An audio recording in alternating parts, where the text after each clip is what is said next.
तूफान का जोर, समंदर का शोर, लहरें उफन रही हैं, डरा रही हैं।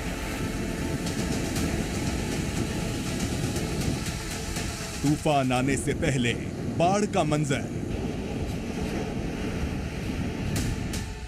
ट्रेलर ऐसा तो पिक्चर कैसी।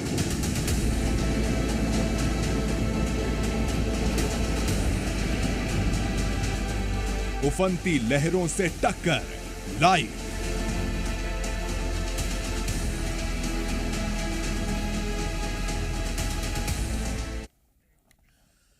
नमस्कार, बहुत स्वागत है आपका। जी मध्य प्रदेश छत्तीसगढ़ स्पेशल देख रहे हैं आप। आपके साथ मैं हूं आसिफ शेख।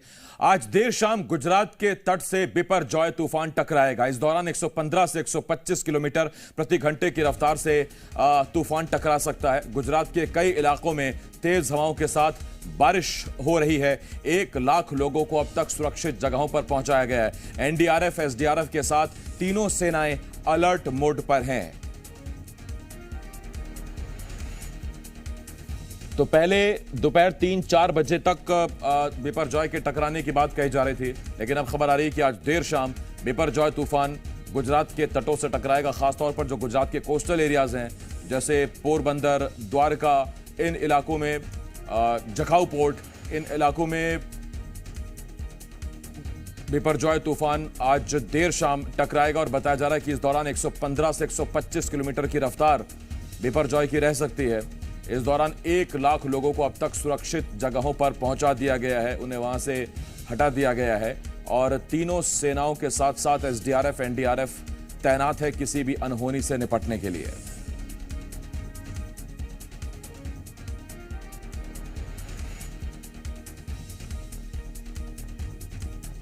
तो 1 लाख लोगों को सुरक्षित जगहों पर पहुंचा दिया गया है। एनडीआरएफ, एसडीआरएफ की टीमें तैनात हैं। इसके साथ साथ तीनों सेनाएं भी राहत बचाव के लिए तैनात हैं। और अभी से बिपरजॉय तूफान आने के पहले से ही जो स्थिति दिख रही है, उससे लग रहा है कि तूफान विकराल हो सकता है। 115 से 125 किलोमीटर प्रति घंटे की रफ्तार से आकर खबर है कि बिपरजॉय गुजरात के तटों से टकराएगा। और जैसा हमने आपको बताया कि खासतौर पर जो गुजरात के तटीय इलाके हैं, द्वारिका, पोरबंदर, इन इलाकों से बिपरजॉय टकरा सकता है। और ये प्रशासनिक अधिकारी हैं, जनप्रतिनिधि हैं जो लोगों के बीच जा रहे हैं।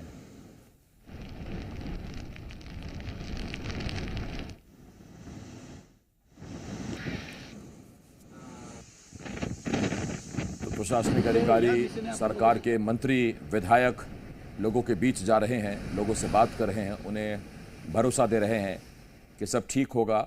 16 जून यानी कल तक इसके शांत होने के आसार नज़र आ रहे हैं। जो मौसम विभाग ने बताया कि 16 जून तक हो सकता है। और लोग क्या करें, सुनिए ज़रा। किस तरह से पूरा माहौल है? आज चक्रवात कभी भी स्ट्राइक कर सकता है। आज सुबह से ही हवा काफ़ी तेज़ हो चुकी है। कई गांवों में बिजली के खंभे गिरे हैं। इसके कारण हमने सभी गांवों के लोगों को साथ मिल के कहीं ना कहीं आसपास में कई कच्चे मकान, कई छपरे वाले मकान में कोई रह ना जाए, इसके कारण खास तो गांव के लोगों ने भी एक दूसरे के साथ मिल के लोगों को पक्के घर में रखे। और कुल मिला के 9,000 से ज़्यादा लोगों को शेल्टर होम में शिफ्ट किया गया है। आज कई शेल्टर होम में भी मेरा जायज़ा हुआ है, वहाँ लोगों के भोजन, ट्रीटमेंट सब ठीक से चल रहा है। ख़ास तौर पे आज चक्रवात कभी भी लैंड हो सकता है और लैंडिंग के समय पे ये हवा और भी तेज़ हो सकती है। हवा के साथ साथ बारिश भी आ सकती है। उसको मद्देनज़र रखते हुए आज पूरे जिला प्रशासन द्वारा सभी जगहों पे अलग अलग टीम बना के राउंड्स भी चालू है और कामगिरी भी एकदम ग्राउंड लेवल पे चालू है। मुझे पूर्ण विश्वास है भगवान द्वारकाधीश के आशीर्वाद से, सोमनाथ दादा के आशीर्वाद से पूरा गुजरात सलामत रहेगा, पूरी सृष्टि सलामत रहेगी। फिलहाल आईएमडी के हिसाब से किस प्रकार का चक्रवात का असर रहेगा द्वारका के ऊपर? आईएमडी द्वारा ये माहिती हर 2 घंटे में दी जा रही है। स्टेट गवर्नमेंट्स हमें, जिला प्रशासन को और हम लोग को दे रही है। हम उसके हिसाब से आगे चल रहे हैं। ख़ास तौर पे तेज़ हवाएं आने वाले 5 घंटे तक सभी जगह पे रहेगी और ये तेज़ हवाओं का ख़ास तौर पे जो प्रिकॉशनरी जो काम करना है वो काम पहले से प्रशासन के द्वारा किया गया है, लेकिन फिर भी आज के दिन भी कहीं पे भी कोई लोग बाहर ना रह जाए उसकी खास तौर पे चिंता की जा रही है। तो द्वारका पे से खतरा टला है, ऐसा कह सकते हैं, थोड़ा कम हुआ है? द्वारका में भगवान कृष्ण जी का ये नगरी है और भगवान द्वारकाधीश के आशीर्वाद है। खतरा अभी भी है, लेकिन सब साथ में मिलके प्रशासन द्वारा जो कोई निर्देश दिए हैं उसका पालन करेंगे तो खतरा जरूर से टलेगा। सर, क्या सरकार ने एक नो कैजुअलिटी के हिसाब से पूरा काम किया है जहाँ तक ये साइक्लोन का पूरा काम? देखिए, ये हमारी सबकी नैतिक जिम्मेदारी है, प्रत्येक जीवन को बचाना है। प्रधानमंत्री जी खुद बैठक लेते हैं, प्रधानमंत्री कार्यालय सीधे राज्य सरकार और जिला प्रशासन के साथ संपर्क में रहते हैं। केंद्र के गृह मंत्री बैठक लेके ज़ीरो कैजुअलिटीज़ के बारे में क्या क्या करना चाहिए उसकी माहिती देते हैं। उसी के साथ राज्य के मुख्यमंत्री आज भी पूरे दिन सुबह से इमरजेंसी सेंटर। तो ये आप देख रहे थे, सरकार के मंत्री, विधायक, अधिकारी सब लोग जुटे हुए हैं। एनडीआरएफ, एसडीआरएफ के साथ तीनों सेनाओं की टुकड़ियां मौजूद हैं, तीनों सेनाएं तैयार हैं किसी भी अनहोनी की स्थिति में। और ये देखिए, ये समंदर में ऊंची ऊंची उठती लहरें ये तेज़ हवा की वजह से हैं और तूफान आने से पहले की ये तस्वीरें हैं। और अब बताया जा रहा है कि देर शाम किसी भी वक्त 115 से 125 किलोमीटर की रफ्तार से एनडीआरएफ डीजी ने इस पर क्या कहा है वो आपको सुनवाते हैं। साइक्लोन की गति पहले से थोड़ी बहुत चेंज हो रही है, तो हमारा अनुमान है जो आईएमडी ने फोरकास्ट किया है कि आज की तारीख में लेट इवनिंग में उसका हिट करने की पॉसिबिलिटी है। सबसे अधिक इफेक्ट कच्छ जिले में रहेगा, लेकिन उसके साथ साथ जो आसपास की और डिस्ट्रिक्ट्स हैं सौराष्ट्र के, उनमें भी असर होने की पॉसिबिलिटी है। जैसे कि देवभूमि द्वारका में असर होगा, जामनगर में होगा, गिर सोमनाथ में, पोरबंदर में, इन सब जगह, राजकोट में भी हमारी टीम्स हैं। तो हमने कुल स्टेट गवर्नमेंट के संकलन से उनके अनुमान के मुताबिक पहले 12 टीम डिप्लॉय करने का प्लान था। उसके साथ हमने 5 टीमें और वहां मुहैया करवाई हैं जो रिजर्व की तरह भी रहेंगी और किसी भी टाइम पे जहां जरूरत पड़ेगी वहां मदद में शामिल हो पाएंगी।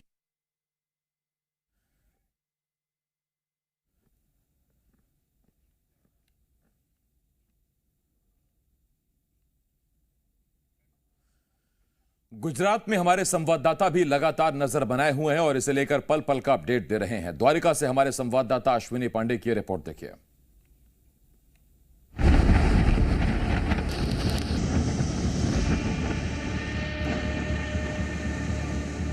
टकराएगा, लेकिन तूफान के टकराने की जो आहट है वो अभी से दिखनी शुरू हो चुकी है। लगातार तेज रफ्तार हवाएं, करीब 120 किलोमीटर की रफ्तार से हवाएं चल रही है इस वक्त समुद्र के किनारे। और हम यहाँ पर सिर्फ आपको बताने के लिए कि समंदर के किनारे बिल्कुल ना जाए, क्योंकि ये खतरनाक और जानलेवा साबित हो सकता है। यहाँ पर एनडीआरएफ और पुलिस की टीमें मौजूद है, इसलिए हम मौके से आपको कुछ हद तक वो तस्वीरें दिखाने की कोशिश करते हैं कि कैसे समंदर विकराल रूप धारण कर चुका है। लगातार तूफानी हवाएं चल रही हैं और तूफानी लहरें समंदर के किनारे पहुंच रही हैं और यही कारण है कि लोगों को यहाँ से खाली करा दिया गया है। लगातार पुलिस की जो गाड़ियां हैं वो इस चौपाटी पर दस्तक दे रही हैं, लगातार गाड़ी यहाँ पहुंच रही है और ये देखने की कोशिश पूरी तरह से प्रशासन की तरफ से है कि यहाँ पर कोई ऐसा व्यक्ति मौजूद नहीं रहे ताकि उसके लिए कोई खतरनाक स्थिति पैदा हो।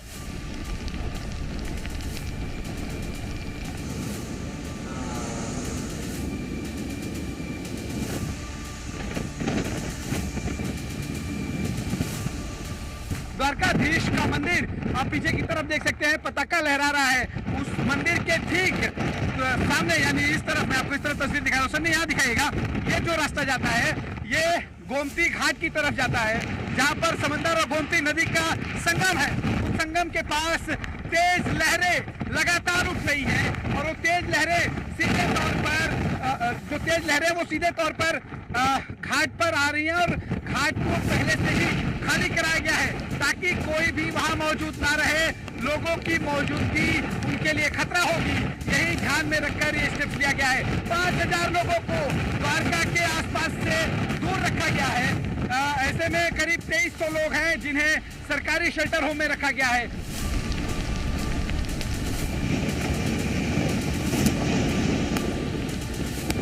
प्रधानमंत्री ऑफिस से लगातार जिला प्रशासन से, राज्य सरकार से संपर्क में जो है प्रधानमंत्री कार्यालय है, वहां से लगातार अपडेट ली जा रही है कि कहीं कोई गड़बड़ी ना होने पाए, एनडीआरएफ की तैनाती पूरी तरह से रहे।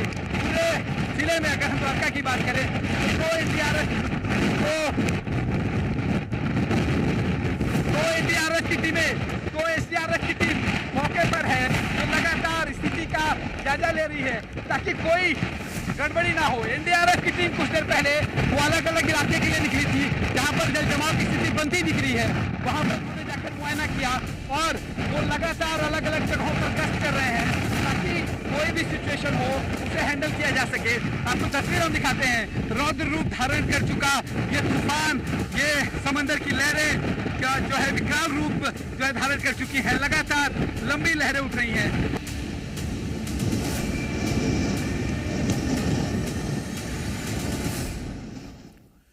गुजरात के तट पर तस्वीरें पल पल बदल रही हैं। आंधी की वजह से यहां के हालात बिल्कुल अलग दिख रहे हैं। ग्राउंड जीरो से हमारी संवाददाता शिवांगी ठाकुर की रिपोर्ट देखिए।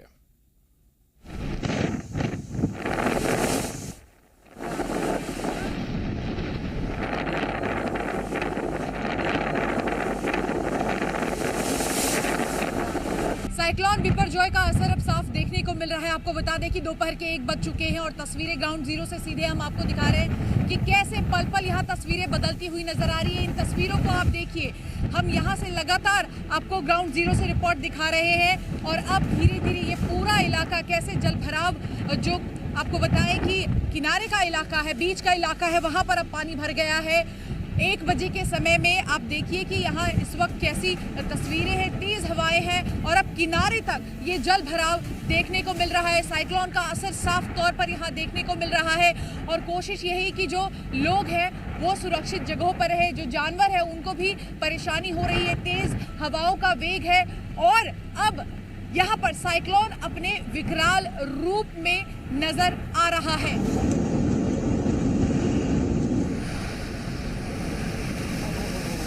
कि जो चक्रवात है उससे पहले जो मंजर है वो बहुत भयावह है, तो अंदाज़ा लगाइए कि जब वो चक्रवात आएगा तब यहाँ पर क्या मंजर होगा। ऊंची ऊंची लहरें यहाँ समंदर में उठ रही है, तेज़ बरसात हो रही है और इसी के साथ साथ आपको बताएं कि सुबह जहाँ से हम खड़े होकर लाइव कर रहे थे ये पूरा इलाका फ्लैट था, लेकिन अब यहाँ दूर दूर तक आपको केवल जल भराव नजर आएगा। समुंदर का ये किनारे का इलाका है, बीच का ये किनारे का इलाका है और कैमरा पैन करके हमारे कैमरा पर्सन कोशिश करेंगे आपको दिखाने की कि कैसे ये पूरा इलाका अब खंडर में धीरे धीरे तब्दील हो गया है। आप देखिए कि बीच पर जो लोग घूमने आते थे, बच्चों के झूले से लेकर नाव और तमाम जो स्टॉल्स थे वो अब किस तरह से क्षतिग्रस्त हो गए हैं और अभी बस कुछ ही समय बाकी है जब ये लैंडफॉल जो है वो खासकर जखाऊ पोर्ट में कहीं ना कहीं ये हिट करेगा, तो ऐसे में उसका असर यहाँ भी देखने को मिल रहा है। और साफ तौर पर आपको बता दें कि प्रशासन से यहाँ जो लोग हैं वो लगातार उनसे गुजारिश की जा रही है कि आप अपना ध्यान रखिए, लेकिन अभी भी हमने देखा कि बहुत सारे ऐसे लोग हैं जो मानने को तैयार नहीं और इन तस्वीरों को अपने कैमरे में कैद करने के लिए यहाँ पहुँचते हैं। हालांकि वो ये नहीं समझ पा रहे हैं कि ये खतरनाक है। खुद यहाँ पर प्रशासन के जो अधिकारी हैं वो आ रहे हैं और वो कोशिश कर रहे हैं कि जो आम लोग हैं यहाँ मौजूद उनको बाहर निकाला जाए। साथ ही मीडिया से भी लगातार गुजारिश की जा रही है कि वो भी एक दूरी बनाकर सावधानी बरतते हुए यहाँ पर रिपोर्ट दिखाई दे। अब देखिए पुलिस की टीम यहाँ पर पहुँच गई है, धीरे धीरे लोगों से अपील कर रही है कि इस पूरे इलाके को खाली करें। खासकर जो मीडिया कर्मी यहाँ कवरेज कर रहे हैं उनसे भी गुजारिश की जा रही है। पुलिस की भारी संख्या यहाँ पर और दूर दराज के इलाकों की अगर हम बात करें तो लगभग इस बीच से 1 से 1.5 किलोमीटर के दायरे में कोई भी मौजूद नहीं है। पानी जो है वो किनारे तक आ चुका है और अब इस इलाके को पूरी तरह से खाली कराया गया है। तो आप विजुअल्स के जरिए समझ सकती हैं कि यहाँ पर माहौल बद से बदतर होते जा रहा है और कोशिश यही है कि जान माल का नुकसान ना हो। हालांकि आपको ये भी जानकारी दे दें कि आज से 2 दशक पहले, 20 साल लगभग पहले इसी तरह का साइक्लोन यहाँ देखने को मिला था और लगभग 10,000 लोगों की जान गई थी। तो उस दौर में और इस दौर में अब ज़मीन आसमान का फ़र्क है, जो टेक्नोलॉजी है वो काफ़ी बढ़ गई है।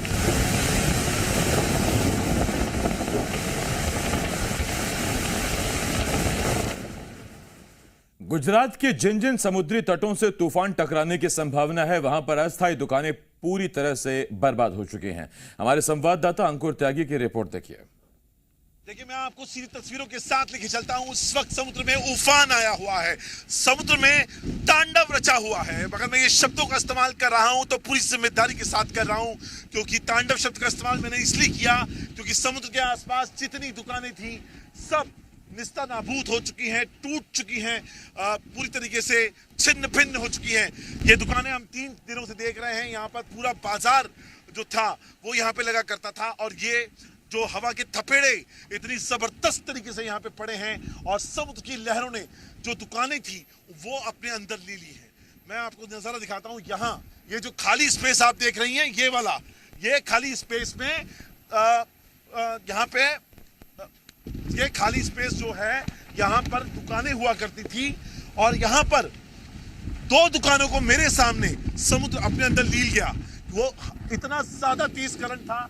यहाँ पर जो पत्थर रखे हुए हैं, यहाँ पर 2 दुकानें हुआ करती थी, दोनों को समुद्र अपने अंदर ली गया है। और रफ्तार जो है हवा की, वो 100 किलोमीटर प्रति घंटे से भी ज्यादा की रफ्तार है।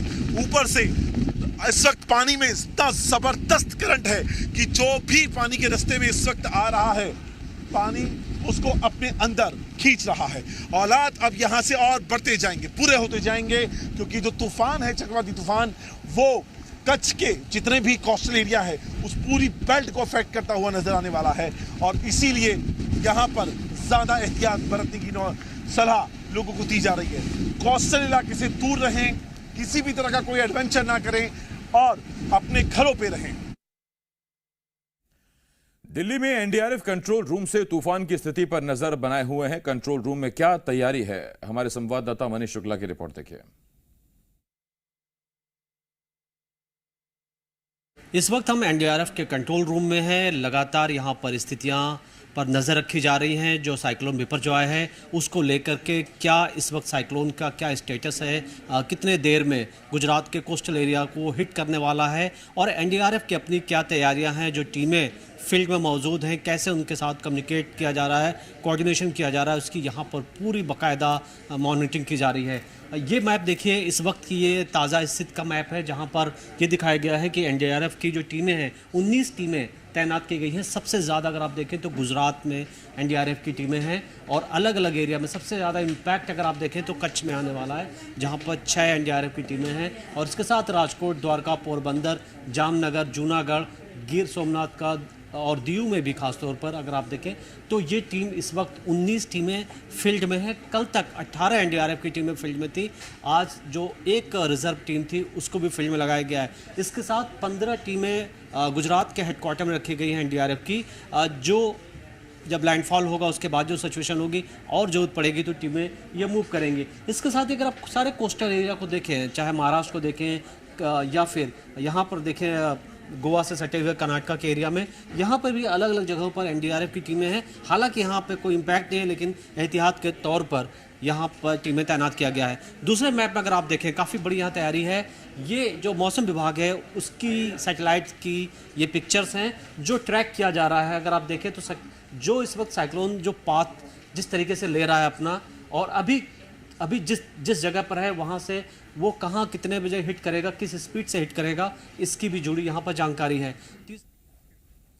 और आगे देखिए 3 मिनट में 30 बड़ी खबरें फटाफट।